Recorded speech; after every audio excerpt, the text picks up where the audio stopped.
Arti për njeriu është gjua e shpirtit. Një fjalë vetme e një poeti e shkruar me shpirt hap një dritare në trurin e një njeriu. Hap një këndvështrim tjetër, hap një ndjenjë, e çon në një udhëtim përtej, gjithmonë tek ndjenja e bukur.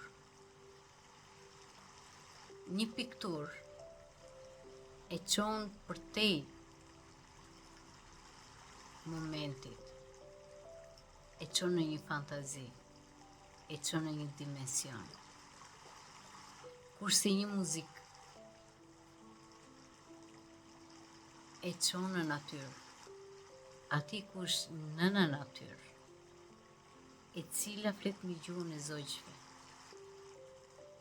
flet me ngrohtësinë e tokës, të përgdhel me fllatin e butë. Dhe vetëm atje mund të ndihesh njëri. Një njeri sa më shumë të ri në beton, më i ashpër bëhet vështrimi i tij, më i ngurtë të bëhet mendja e tij, dhe fillon të zhvishet nga çdo anë njerëzore. Dhe pastaj thot, përse mua s'më do askush, sepse ai ka mohuar vetveten. Të tërë ata që e rrethojnë janë thjesht pasqyrat e tij. Prandaj, të jesh vetvete dil në natyrë. Ndonjëherë bëhet egër.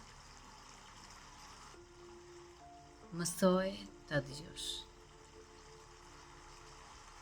Sepse ajo është nëna tokë që kur t'ikesh do të marrë në kraharorin e saj. Mos haro se ti je një bir i tokës.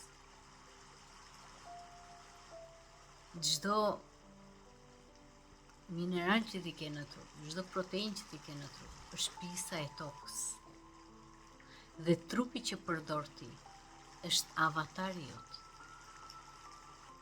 Por nuk je ti. Prandaj, duaj trupin tënd. Duaj veten tënde. Dhe gjithçka me ty duhet të harmonizuar. Jeta është shumë e bukur. Mjaft ta shikosh bukur atë.